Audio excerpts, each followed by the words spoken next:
I'm so happy right now. The king of Fuji music is right here. Gbogbo tó ní ká má ṣe la ṣe wọ́n send message má lọ bẹ̀ o má mú ẹ o má tẹ̀ka tó bá débẹ̀ o Amẹ́ríkà lọ à ń gbé o àwọn ṣe gẹ́gẹ́ mo tẹ̀ka mo débẹ̀ mo wọlé kò sí nǹkan tó ṣẹlẹ̀ Ọlọ́run ló ní gbogbo nǹkan ẹ jókòó jẹ́jẹ́ ẹ gbàgbé wèrè ẹ gbéjẹ́ forí ntọ́lọ̀ fún yín tó fún mi ó fún yín náà tí yín náà fún ní kákún tiẹ̀ so ẹ jẹ́ ká sọ tẹ́lẹ̀ ká máa ṣe fàájì.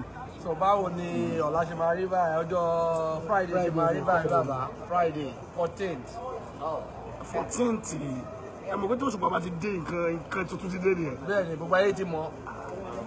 Báyìí ṣe wind of change ó ti bẹ̀rẹ̀ ní entertainment industry ní Canada even all over the world wind of change ó ti bẹ̀rẹ̀. Báyìí bàbá ẹni tí ó bá dirẹ̀ mú dáadáa máa bá lọ ẹni tó bá dúró déédéé ló máa remain. So what should your fans be expecting from you? They should at least new things, back in Canada for new a very long exceptional time. Things. Saheed Osupa do let me say does new things. That is always an advancement of the old ones. Wọ́n ti mọ̀ pé táwa débi àmà dàbí ìlú náà ní ìfẹ́ káwọn débi. Bẹ́ẹ̀ni ọ̀nà ti ṣí báyìí rọ́ọ̀tì. Àti débi àbẹ́nìkan yọ̀ta. Ẹ bá wa fi orin sọ̀rọ̀ fún àwọn fáǹsì kan gbọ́ voice wọ́n lè ṣe máa ṣe doubt gan wọ́n doubt Thomas pọ̀ nílùú kan tún gbọ́ voice yẹn. Àwọn èrò kan tó bá lérò kan kílò nìmi nìkan tó bá débẹ̀ wọn á rí gbẹ̀mẹ̀ mú sọ̀rọ̀. Ẹ bá wa fi orin sọ̀rọ̀ fáwọn boys fáwọn girls fáwọn màmá àwọn ìyàwó lé ní Toronto ẹ jẹ́ kó gbóhùn. Ẹ fi gbogbo tó fẹ́ fọwọ́ wò ní ẹ má jẹ́ àtàchíflé.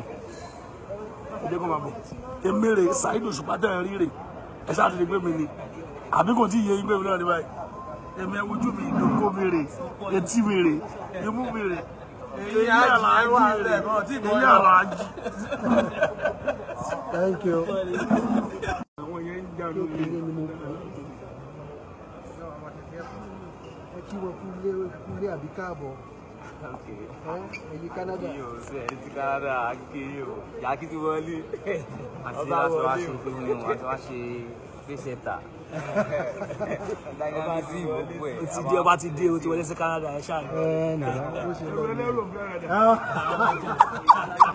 Olúfimọ yẹ kó máa lọ bẹ́ẹ̀. Àwọn alájà wa wọn ní bàrúkú. Ìjọba mi já wọn lórí kékeré. A ti dé. Gbogbo ọ̀nà pátá ò dáhùn ayé sọ pé ó di ìwọ ló ní kápá o Ọlọ́run bá mi ní tètè sí. Gbogbo ọ̀nà pátá ò dáhùn sẹ́yìn tó di ẹ̀jẹ̀ tó ṣe lóun ti ẹ̀dùn.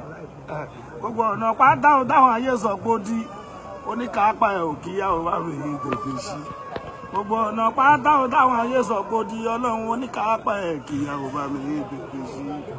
Ìwọ ló sí Canada yìí dáhùn ayé sọ pé ó di ìwọ ló ní kápá ẹ ò kíyàwó bá mi tètè inú mi ti dùn bàbá inú mi ti dùn ẹ̀rí pé orin yẹn gan mi inú mi dùn gan gbogbo nǹkan Ọlọ́run ló ní Ọlọ́run ní àwọn èèyàn kò ṣàgídí ni káwọn èèyàn gbéjẹ́ forí ó gbà fún kádàrá Ọlọ́run ló ní wọ́n kàn lè sún nǹkan sẹ́yìn kò sí tó lè ṣe sí pé kó má ṣẹlẹ̀ ó má ṣẹlẹ̀ kò sí ní tẹ́lifọ̀dì fẹ́ ṣe sí bàbá ìyá àwọn aṣèfàájì wa wàhálà ẹ má jà mí láì kí n máa sọ̀rọ̀ jù these days ẹ bá rí pé pàtẹ́ni kí n sọ̀rọ̀ mi.